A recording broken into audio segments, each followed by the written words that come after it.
On the morning of September 8, 1940, children across East London woke up, stepped over broken glass on the way to the kitchen, and went hunting for shrapnel before breakfast, like it was an ordinary Tuesday. London had just survived the first night of 57 consecutive nights of bombing. By age 8, these children could do things most adults today have never learned. Number 7 on this list saved entire streets. Number 11 turned scrap metal into a national obsession. These were not brave exceptions. This was simply childhood in wartime. London, and almost none of it survives in memory today. Subscribe, because what these kids knew by heart would save your life in a real emergency, and nobody teaches it anymore. Number 12, reading the sky before the siren. Long before the air raid warning wailed, children in London learned to identify approaching aircraft purely by the sound of their engines, a skill drilled into them by older siblings, ARP wardens, and simple repetition night after night. German bombers ran on unsynchronized engines that produced a distinctive uneven throb, a droning pulse that Londoners nicknamed the sound of doom, while British fighters overhead had a smoother, higher-pitched growl. A child, lying awake in a shelter, could tell, within seconds, whether the aircraft above belonged to the enemy or to the RAF.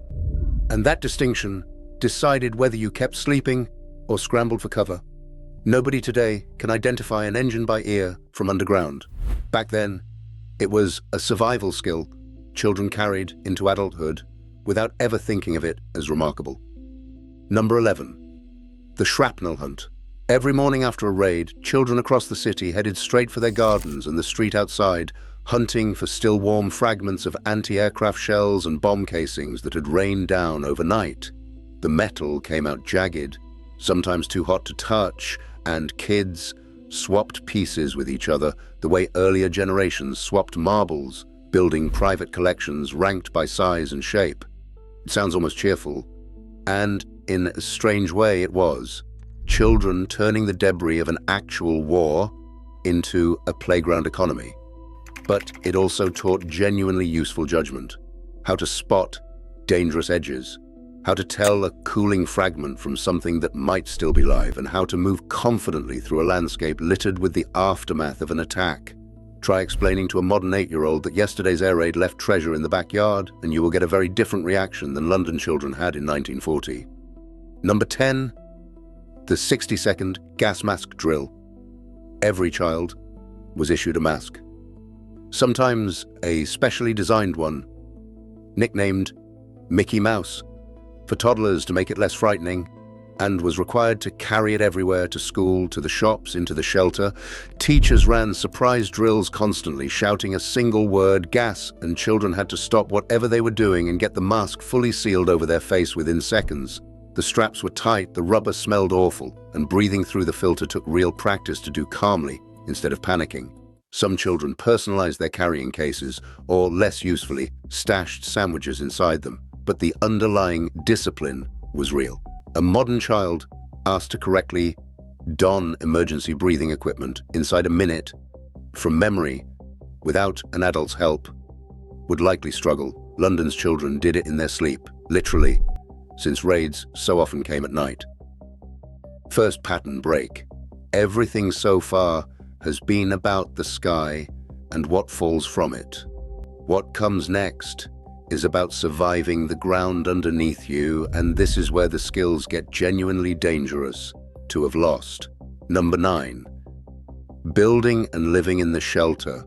Families with gardens were issued the parts for an Anderson shelter, a curved shell of corrugated steel that had to be sunk roughly 6 feet into the earth and covered with soil, and children were expected to help dig, haul, and assemble it alongside their parents. Once built, kids learned the shelter routine cold: bunks, a hook for coats, a torch, a thermos, and the nightly ritual of climbing down into a cold, often flooded hole in the ground the instant the siren sounded. Some households used a siren suit, a one-piece zip-up garment small enough for children, specifically because it could be pulled on in seconds over pajamas when there was no time to dress properly. An Anderson shelter could withstand a 50-kilogram bomb, landing 6 feet away, which meant a correctly built and correctly used shelter was often the single difference between a family that survived a direct hit nearby and one that did not. Almost no child today could dig, assemble, and sleep through the night in a buried steel shelter they helped build with their own hands. Number 8. Tackling a firebomb with a bucket and a pump. Incendiary bombs fell by the thousands, small enough to do little damage on impact, but capable of burning through a roof within minutes if left alone. And every household was expected to keep sand, water buckets, and a stirrup pump ready by the door. The stirrup pump was a simple hand-operated device that stood in a bucket of water, and operating it properly took at least 2 people, one holding the nozzle steady and aiming a fine spray rather than a stream, since a direct jet of water on a burning bomb could scatter flaming fragments everywhere instead of putting them out. Older children were trained alongside adults to smother a bomb with sand or a dustbin lid, and younger ones learned to fetch buckets, relay water, and stay out from directly over the bomb in case it carried an explosive charge. One overnight raid on London in December of 1940 dropped roughly 22,000 incendiaries in just 3 hours, and it was ordinary residents, not firefighters, who kept the city from burning down street by street.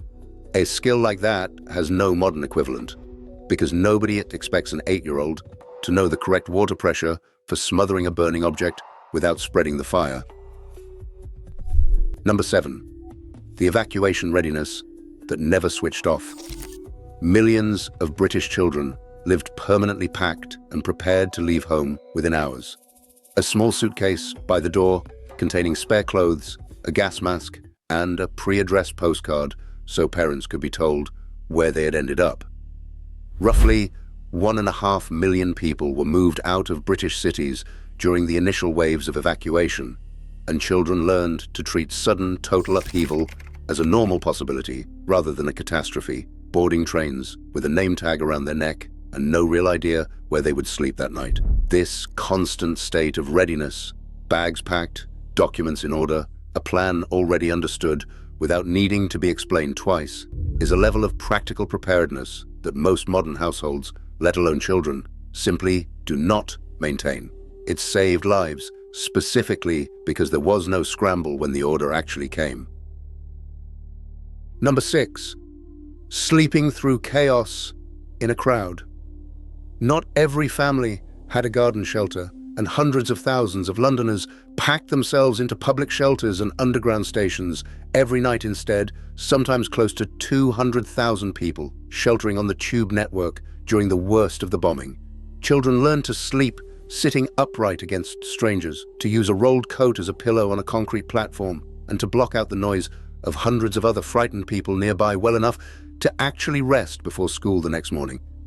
There was no privacy, no guaranteed spot, and no promise the station above ground would still be standing when you climbed back up at dawn.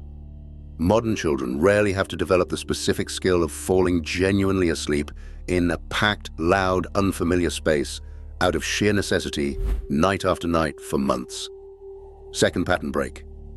The next set of skills has nothing to do with bombs falling. It is about keeping a household running when almost everything you need is rationed, salvaged, or simply gone, and turned children into functioning contributors to the war economy before they had finished primary school. Number 5. Running the ration book like an adult. Every person in Britain, children included, was issued their own ration book, and children as young as 6 or 7 were regularly sent to the shops with coupons, expected to know exactly how much sugar, meat, or butter the family had left for the week, and to make sure the shopkeeper cut the correct stamps. Getting it wrong meant the family went without, since there was no reissuing a lost or misused coupon.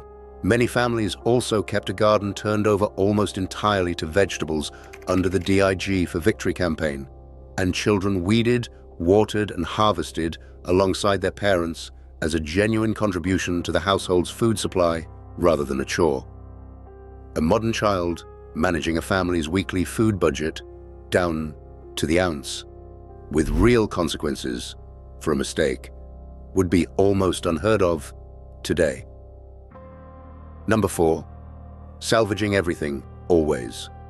Scrap metal, paper, rubber, even kitchen bones were collected obsessively for recycling into the war effort, and children became the primary collectors, going door to door with handcarts, sorting jam jars from newspaper and treating a pile of old saucepans as a small victory rather than junk.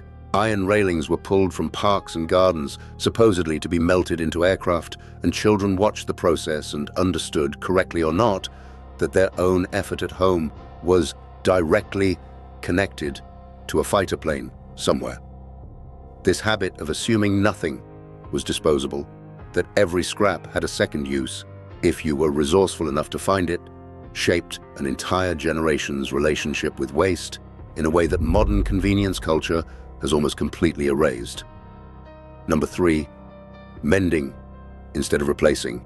With clothing rationed and new fabric scarce, children were taught to darn socks, patch trousers, and let down hems as their siblings grew, skills that today are largely confined to hobbyists rather than every household's youngest members.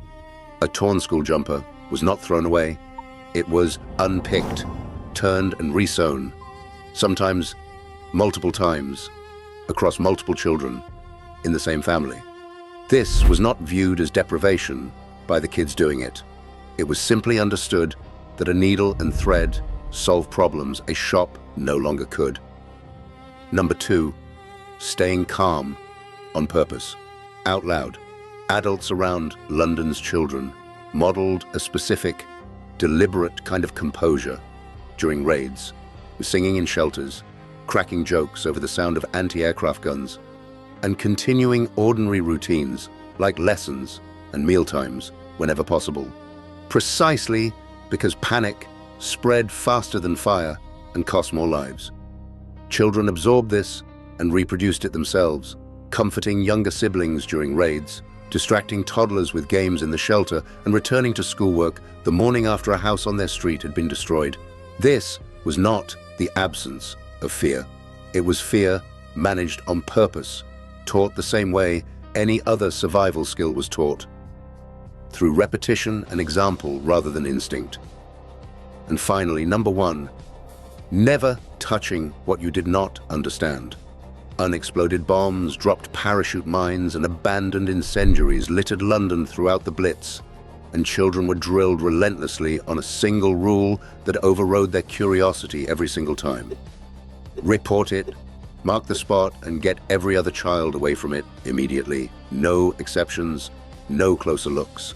This single piece of discipline, resisting the urge to investigate a strange object that had just fallen from the sky, prevented an untold number of child casualties in a city where genuinely dangerous debris was an everyday feature of the landscape rather than a rare hazard.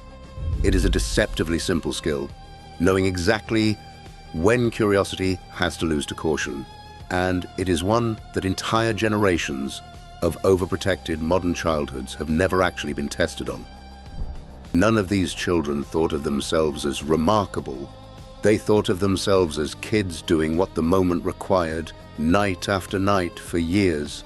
We like to imagine childhood as something history protects from real danger. London's Blitz children prove that when it has to, it does not. And they came out the other side able to do things most adults today never will.